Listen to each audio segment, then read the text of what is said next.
जय हिंद। कैसे हैं आप सब? आई होप जहां भी होंगे स्वस्थ होंगे। आज की क्लास में हम लोग क्लास 12 फिजिक्स का एक बहुत ही इम्पोर्टेंट टॉपिक पढ़ने वाले हैं। एक समान वैद्युत क्षेत्र में वैद्युत द्विध्रुव पर आरोपित बल युग्म आघूर्ण। आज की क्लास में हम समझेंगे बल युग्म आघूर्ण क्या होता है और इसे हम कैसे निकाल सकते हैं। चलिए अब हम लोग समझते हैं बल युग्म आघूर्ण क्या होता है और हम इसे कैसे निकाल सकते हैं। तो चलिए समझते हैं। यहां पर एक बाह्य वैद्युत क्षेत्र है जिसे 4 क्षैतिज रेखाओं से दर्शाया गया है। यहां पर जो 4 क्षैतिज रेखाएं हैं यह बाह्य वैद्युत क्षेत्र है। इस बाह्य वैद्युत क्षेत्र में एक वैद्युत द्विध्रुव AB को थीटा एंगल पर रखा गया है। क्या है? इस बाह्य वैद्युत क्षेत्र में एक वैद्युत द्विध्रुव AB को थीटा एंगल पर रखा गया है। अब इस पर कुछ आवेश है। द्विध्रुव पर एक पॉजिटिव चार्ज है और एक नेगेटिव चार्ज है। अगर हम किसी बाह्य वैद्युत क्षेत्र में, जैसे यहां पर हम बना देते हैं कोई एक्सटर्नल इलेक्ट्रिक फील्ड, यह है बाह्य वैद्युत क्षेत्र जिसका डायरेक्शन इस साइड है। यह बाह्य वैद्युत क्षेत्र है जिसका डायरेक्शन इस साइड है। इस बाह्य वैद्युत क्षेत्र में जब हम किसी भी इलेक्ट्रिक चार्ज को ले जाते हैं उस पर एक बल लगता है। वह बल इलेक्ट्रिक चार्ज के नेचर पर डिपेंड करता है। अगर किसी बाह्य वैद्युत क्षेत्र में किसी पॉजिटिव चार्ज को ले जाएंगे, किसी पॉजिटिव चार्ज जैसे यहाँ ले लिए प्लस क्यू है पॉजिटिव चार्ज, तब इस पॉजिटिव चार्ज पर इस बाह्य वैद्युत क्षेत्र के कारण लगने वाला बल वैद्युत क्षेत्र की दिशा में लगेगा। इसी दिशा में लगेगा। जिस दिशा में वैद्युत क्षेत्र है उसी दिशा में प्लस क्यू आवेश पर बल लगेगा। अगर इसी बाह्य वैद्युत क्षेत्र में नेगेटिव चार्ज को ले आएंगे तब इस नेगेटिव चार्ज पर वैद्युत क्षेत्र के कारण लगने वाला बल वैद्युत क्षेत्र की विपरीत दिशा में लगेगा। इस दिशा में फोर्स लगेगा। अगर पॉजिटिव चार्ज है तो इस दिशा में फोर्स लगेगा। ठीक है। जब भी किसी बाह्य वैद्युत क्षेत्र में हम पॉजिटिव चार्ज को ले जाते हैं तब उस पॉजिटिव चार्ज पर वैद्युत क्षेत्र के कारण लगने वाला बल वैद्युत क्षेत्र की दिशा में लगता है। नेगेटिव चार्ज को रखेंगे तो नेगेटिव चार्ज पर वैद्युत क्षेत्र के कारण लगने वाला बल वैद्युत क्षेत्र के अपोजिट दिशा में लगता है। ठीक है। अब यही कॉन्सेप्ट हम यहाँ पर अप्लाई करते हैं। यहाँ पर जो वैद्युत द्विध्रुव AB है, यहाँ पर आप लोग देखेंगे एक पॉजिटिव चार्ज है और एक नेगेटिव चार्ज है। ठीक है। जब यहाँ पर पॉजिटिव चार्ज है, इस पॉजिटिव चार्ज पर बाह्य वैद्युत क्षेत्र के कारण लगने वाला बल इस दिशा में होगा और यहाँ पर नेगेटिव चार्ज है। नेगेटिव चार्ज पर इस वैद्युत क्षेत्र के कारण लगने वाला बल इस डायरेक्शन में होगा। होगा कि नहीं होगा? ठीक है। अभी तो हमें डायरेक्शन पता लग गया। प्लस क्यू आवेश और माइनस क्यू आवेश पर जो बल है किस डायरेक्शन में लगेगा। अब हम पता करते हैं इस पर लगने वाला बल और इस पर लगने वाला बल कितना होगा। हम जानते हैं वैद्युत क्षेत्र की तीव्रता बराबर होता है E बराबर F अपान Q, F बाय Q होता है। तो यहाँ से F बराबर क्या निकाल सकते हैं? F बराबर मिलेगा QE। ठीक है। यहाँ से F बराबर मिल गया QE। वैद्युत क्षेत्र के कारण किसी आवेश पर लगने वाला बल क्या होता है? QE होता है। अब यहाँ पर देखिए ये प्लस क्यू आवेश है और वैद्युत क्षेत्र E है, तो इस वैद्युत क्षेत्र के कारण प्लस क्यू आवेश पर लगने वाला बल हो जाएगा QE। और यहाँ पर इस वैद्युत क्षेत्र E के कारण माइनस क्यू आवेश पर लगने वाला बल इस डायरेक्शन में QE हो जाएगा। ये भी QE, ये भी QE। दोनों का जो परिमाण है समान है। जितना बल इस डायरेक्शन में लगेगा उतना ही बल इस डायरेक्शन में, इधर जितना लगा उतना ही बल इस डायरेक्शन में लगा।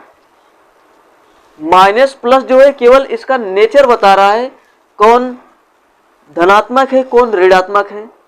धनात्मक हो या ऋणात्मक हो, जो फोर्स होता है दोनों पर सेम लगता है, सेम मैग्नीट्यूड का बल लगेगा। अगर हम टोटल फोर्स की बात करें F नेट कितना होगा? जितना बल इधर लगा उतना ही बल इधर लगा। तो एफ नेट मिल जाएगा 0। तो द्विध्रुव पर टोटल फोर्स एफ नेट निकालेंगे तो मिल जाएगा 0। ठीक है, इसे आप लोग नोट करेंगे। अगर हम किसी बाह्य वैद्युत क्षेत्र में किसी डायपोल को ले जाते हैं, उस पर वैद्युत क्षेत्र के कारण टोटल फोर्स 0 मिल जाता है। ठीक है, अब हम बात करते हैं टार्क की, कैसे हम बल युग्म आघूर्ण निकालते हैं। यहां पर हमें दिखाई दे रहा है 2 बल, एक बल इस दिशा में लग रहा है और एक बल इस दिशा में लग रहा है, यानी 2 बल मिल गया। 2 बल जब मिल गया तो हम इसे क्या बोलेंगे, युग्म बोलेंगे। 2 चीज मिल गए, एक बल इधर एक बल इधर, तो युग्म हो गया। तो बल है यहाँ पे, तब क्या बोलेंगे, बल युग्म। अभी तो बल युग्म क्लियर हो गया। अब आघूर्ण का मतलब क्या होता है।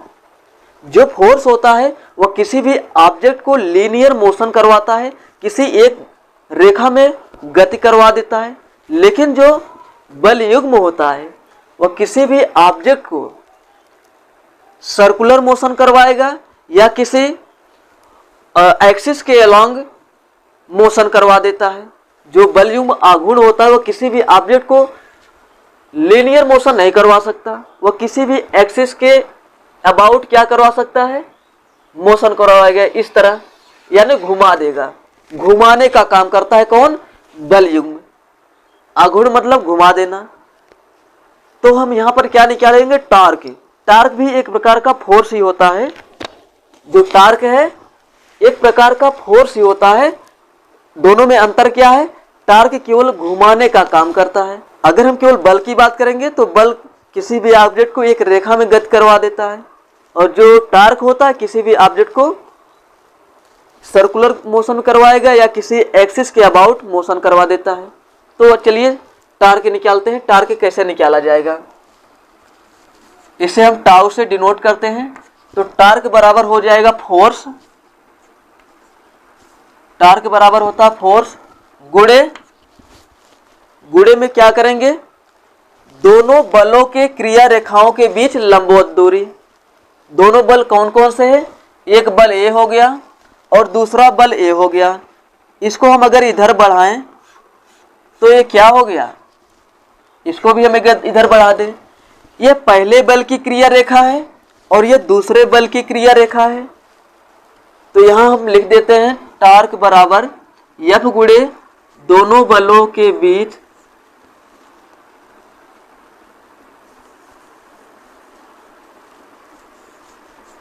दोनों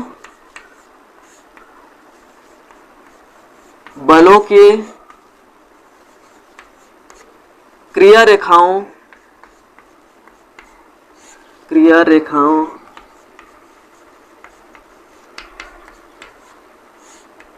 के बीच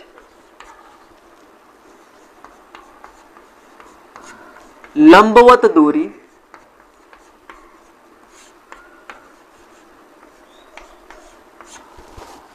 ठीक है, अब इस बल का क्रिया रेखा ए हो गया और इस बल का क्रिया रेखा क्या हो गया, ए हो गया। ये दोनों बलों के बीच क्या निकालना है, क्रिया रेखा। तो यहां से हम एक लंब डाल देते हैं। यह जो लंब होगा, यह लंब, इसका नाम दे देते हैं सी, इसका नाम हम देते हैं सी।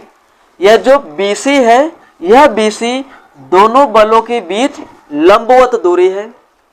तो यहां लिख दिया F गुणे दोनों बलों के क्रिया रेखाओं के बीच लंबवत दूरी। तो टाउ बराबर यहां लिखते हैं F। F में हम दोनों बलों में से किसी एक बल का मैग्नीट्यूड ले लेंगे। तो QE यहाँ भी है, QE यहाँ भी है। ये QE क्या है, फोर्स है। QE भी क्या है, फोर्स है। तो F के स्थान पर हम रख देते हैं QE। दोनों बलों के बीच लंबवत दूरी क्या है, BC। यहां लिख देते हैं BC। अब क्या करेंगे, हम BC का मान हम यहां से निकाल लेंगे। यहां पर आप लोग देखेंगे एक त्रिभुज बना है ACB। ACB क्या है, एक समकोण त्रिभुज है। यहाँ पर 90 अंश बना है और यहाँ पर, यहाँ जब थीटा एंगल है, यहाँ भी क्या होगा, थीटा एंगल, क्योंकि ये संगत कोण है।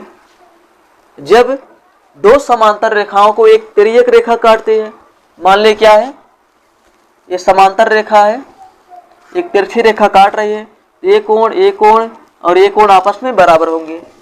तो ए सी बी क्या है, एक समकोण त्रिभुज है। इस समकोण त्रिभुज में आधार है AC, लंब है BC और कर्ण है AB। कर्ण AB का मान हमें पता है 2L है। A और B क्या है, 2L के बराबर है। और यहाँ से हम क्या निकाल लेंगे, BC निकाल लेंगे। तो लंब और कर्ण में जो रिलेशन आता है वो किसके बराबर आता है, साइन थीटा के बराबर आता है। किसके बराबर आएगा, साइन थीटा के बराबर आएगा। तो साइन थीटा बराबर हम यहाँ से लिख सकते हैं, साइन थीटा बराबर लंब बटे में कर्ण।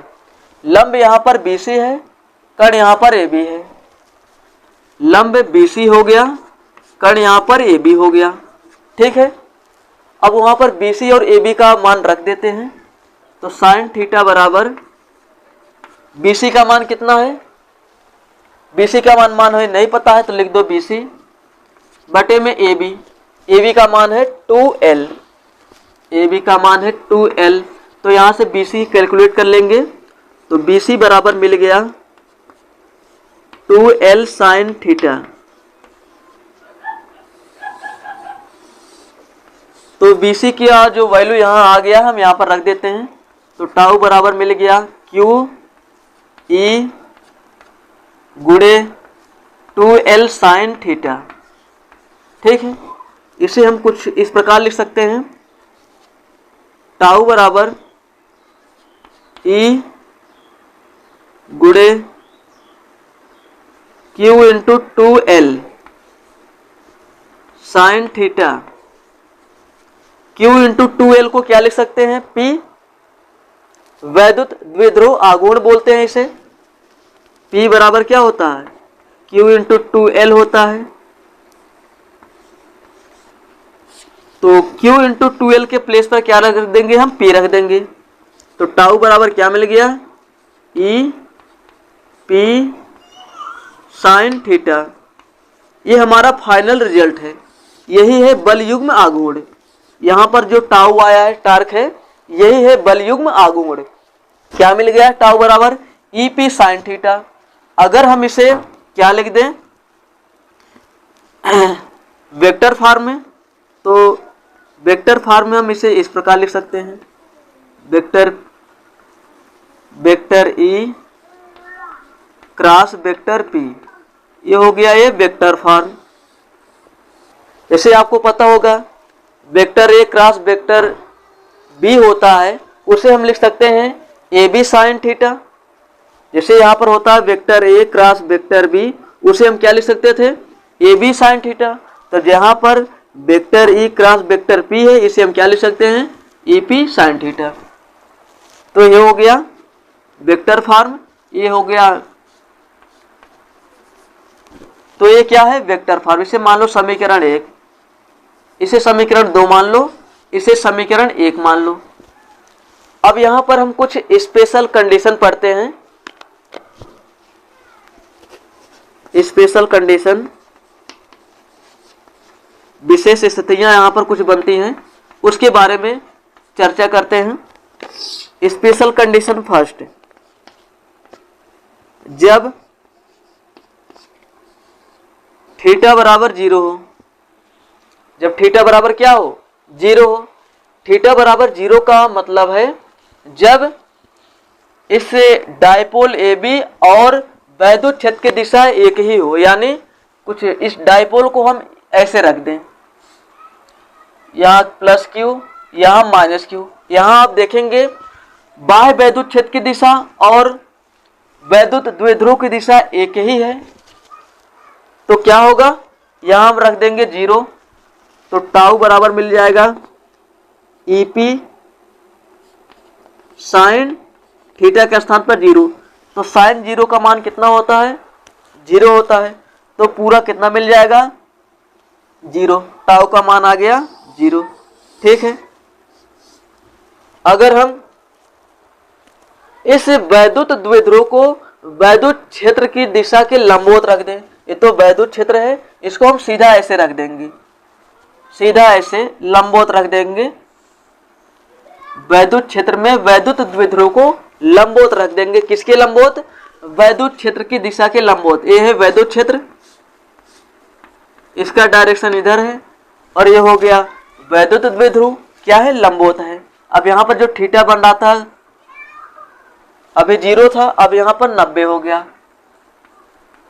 अब थीटा के प्लेस पर हम 90 अंश रख देंगे, यहां रख देते हैं। कंडीशन सेकंड, थीटा बराबर 90 अंश, तो टाउ कितना मिलेगा, ईपी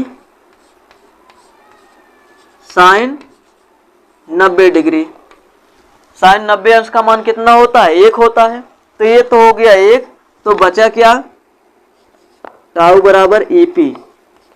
सबसे मैक्सिमम टॉर्क इसी कंडीशन में मिलता है, सबसे मैक्सिमम टॉर्क इसी कंडीशन मिलता है जब वैद्युत द्विध्रुव को वैद्युत क्षेत्र की दिशा के लंबवत रख देते हैं, तो उस समय जो बल युग्म आघूर्ण लगता है सबसे ज्यादा लगता है। इस कंडीशन में जब हम डायपोल AB को वैद्युत क्षेत्र की दिशा के लंबवत एकदम ऐसे रख देंगे, तब सबसे ज्यादा बल युग्म आघूर्ण मिलेगा। आई होप आप लोग इन समस्त टॉपिक को अच्छी तरह से समझ गए होंगे। अगर कोई कंफ्यूजन है तो कमेंट करके जरूर बताइए।